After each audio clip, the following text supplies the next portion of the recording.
بسم اللہ الرحمن الرحیم۔ عزیز طلبہ، اس لیکچر میں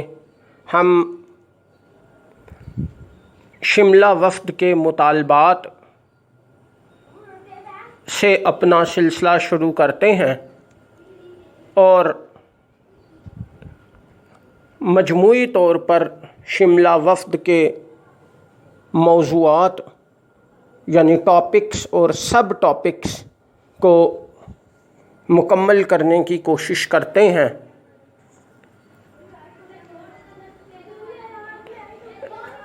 جہاں تک اس وفد کے مطالبات کا تعلق تھا تو اس حوالے سے ہم اہم مطالبات کو ڈسکس کریں گے۔ مجموعی طور پہ سر آغا خان نے وفد کی ترجمانی کرتے ہوئے کافی طویل مطالبات کا ڈھانچہ پیش کیا۔ ان میں سے چند ایک اہم مطالبات میں آپ کو کلیئر کرتا ہوں۔ وفد کا سب سے بڑا اور اہم مطالبہ یہ تھا کہ مسلمانوں کو جداگانہ حق نیابت دیا جائے۔ جداگانہ حق نیابت یعنی حق نمائندگی وہی مطالبہ تھا جس کا ہم پچھلے ٹاپکس میں ذکر کرتے آئے ہیں، یعنی مسلمان اپنے نمائندے الگ سے منتخب کر سکیں۔ یہ مطالبہ کیا گیا کہ مسلمانوں کی آبادی کے تناسب کے مطابق ان کے لیے قانون ساز کونسلوں میں نشستیں مخصوص کر دی جائیں، جن کے ووٹرز بھی مسلمان ہوں اور ان کے لیے یعنی ان سیٹوں کے لیے مقابلہ بھی مسلمان امیدواروں ہی کے درمیان کرایا جائے۔ یہ وضاحت کی گئی کہ 1892 کے قانون کے مطابق جن علاقوں میں انتخابات ہوئے وہاں کی قانون ساز کونسلوں میں مسلمانوں کو خاطر خواہ نمائندگی نہیں مل سکی کیونکہ طرز انتخاب مخلوط تھا۔ اسی حوالے سے یہ مطالبہ بھی کیا گیا کہ مرکزی قانون ساز کونسل یعنی امپیریل لیجسلیٹو کونسل سے لے کر تو صوبائی قانون ساز کونسل، بلدیاتی اداروں اور دیگر ان تمام اداروں جن میں یونیورسٹی سنڈیکیٹ وغیرہ کے الیکشن بھی شامل تھے، ان تمام اداروں کے انتخاب کے حوالے سے یہی جداگانہ انتخاب کا اصول رائج کیا جائے۔ اس حوالے سے وائسرائے کی خدمت میں کافی سارے دلائل پیش کیے گئے۔ یعنی اس کو مزید مختصر کر کے ہم یوں کہہ سکتے ہیں کہ وفد کا سب سے اہم مطالبہ یہ تھا کہ مسلمانوں کو جداگانہ حق نیابت دیا جائے اور یہ اصول امپیریل لیجسلیٹو کونسل سے لے کر ادنا ترین انتخابی اداروں تک یکساں طور پر رائج کیا جائے۔ اس کے بعد اگلا مطالبہ یہ تھا کہ اعلیٰ عدالتوں میں یعنی ہر صوبے کی جیسے موجودہ زمانے میں ہائی کورٹ ہوتی ہے تو اس زمانے میں چیف کورٹ ہوا کرتی تھی،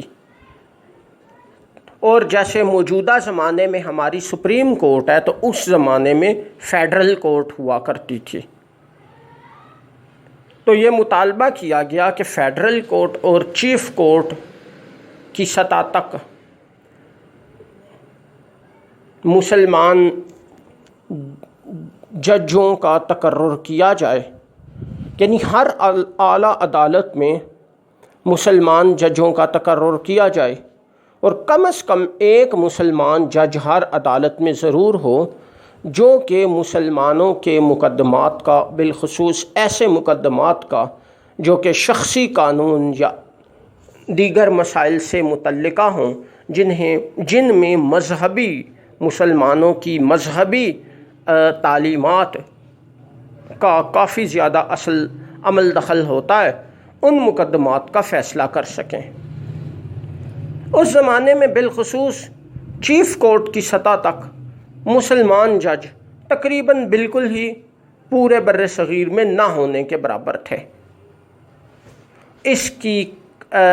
اس حوالے سے کمی کو شدت سے محسوس کرتے ہوئے وائسرائے کے سامنے یہ مطالبہ پیش کیا گیا، اور اس حوالے سے یہ وضاحت بھی کی گئی کہ مسلمان وکلاء میں خاصی بڑی تعداد اس اعلیٰ یعنی جج بننے کے اعلیٰ عہدے کے اہل لوگ موجود ہیں۔ خاصی بڑی تعداد ایسے مسلمان وکلاء کی ہے جو کہ جج بننے کی اہلیت رکھتے ہیں، اور اس سے پہلے جن لوگوں کو کسی بھی سطح پر یہ منصب سونپا گیا، یعنی مسلمان لوگوں کو، انہوں نے اپنی قابلیت کا لوہا منوایا ہے۔ تو اس حوالے سے یہ درخواست پیش کی گئی، یہ مطالبہ کیا گیا کہ مسلمان ججوں کا اعلیٰ عدالتوں میں تقرر کیا جائے تاکہ وہ مسلمانوں کے مقدمات کا فیصلہ کر سکیں۔ اس کے علاوہ ایک اور اہم مطالبہ یہ تھا کہ علی گڑھ کالج کو یونیورسٹی کا درجہ دیا جائے، اور اس حوالے سے حکومت امداد بھی مہیا کرے، اور امداد سے مراد مالی امداد بھی ہے، یعنی مالی امداد بھی مہیا کرے، اور اس کے علاوہ جو ٹیکنیکل اور دفتری معاملات ہیں ان میں بھی آسانی پیدا کرے، اور کالج کو ترجیحی بنیاد پر یونیورسٹی کا درجہ دیا جائے، کیونکہ اس زمانے میں علی گڑھ کالج کو یونیورسٹی بنانے کی تحریک شروع ہو چکی تھی۔ اس کے علاوہ مسلمانوں کو درپیش دیگر معاشی مسائل کا جائزہ پیش کیا گیا، اور مسلمانوں کے معاشی تحفظ کے لیے کچھ مطالبات پیش کیے گئے، جن میں یہ مطالبہ بھی قابل ذکر تھا کہ مسلمانوں کے لیے سرکاری ملازمتوں میں کوٹا مخصوص کیا جائے، اور کوٹے کے مطابق ادنا درجے سے اعلیٰ درجے کی ملازمتوں تک مسلمانوں کا تقرر کیا جائے۔ اس کے علاوہ مسلمانوں کے معاشرتی حقوق کے تحفظ کے لیے بھی کچھ مطالبات پیش کیے گئے۔ بہرحال میں آپ کے لیول پہ اس ٹاپک کو شارٹ کروں گا۔ جہاں تک اہم مطالبات کا تعلق تھا تو اس وقت کے اہم مطالبات یہی تھے۔ اس کے علاوہ مجموعی طور پہ مسلمانوں کے معاشی، تجارتی اور دیگر حقوق کے تحفظ کے لیے کچھ قانونی ترامیم کا مطالبہ بھی کیا گیا تاکہ مسلمانوں کو بہت سارے شعبہ زندگی میں قانونی تحفظ بھی مل سکے۔ لارڈ منٹو نے یہ تمام مطالبات ہمدردی سے سنے، اور اس نے مسلمانوں کو یقین دلایا کہ مسلمانوں کے حقوق اور مفادات کا تحفظ کیا جائے گا، اور بالخصوص اس نے وضاحت کی کہ کوئی ایسا بڑا معاملہ انتظامی نوعیت کا جس سے اس کا یعنی لارڈ منٹو کا تعلق ہوگا تو وہ اپنی حیثیت میں خصوصی طور پہ ایسے ہر معاملے میں، ایسی ہر ڈیولپمنٹ میں مسلمانوں کے حقوق کا تحفظ کرے گا۔ مجموعی طور پہ اس نے مسلمانوں کو کافی حوصلہ افزا جواب دیا۔ یہ تھے شملہ وفد کے اہم مطالبات اور ان پر لارڈ منٹو کا رد عمل۔ اب اس کے بعد ہم اگلے سب ٹاپک کی طرف آتے ہیں، اور وہ یہ ہے کہ اس وفد کی تاریخی اہمیت اور اثرات کیا تھے۔ یہ بھی میں آپ کو مختصراً کلیئر کروں گا، گو کہ اس کے اہم دور رست تاریخی اثرات تو بہت زیادہ تھے۔ میں آپ کو چند اہم پوائنٹس مختصراً بتاتا ہوں۔ سب سے پہلی بات یہ ہے کہ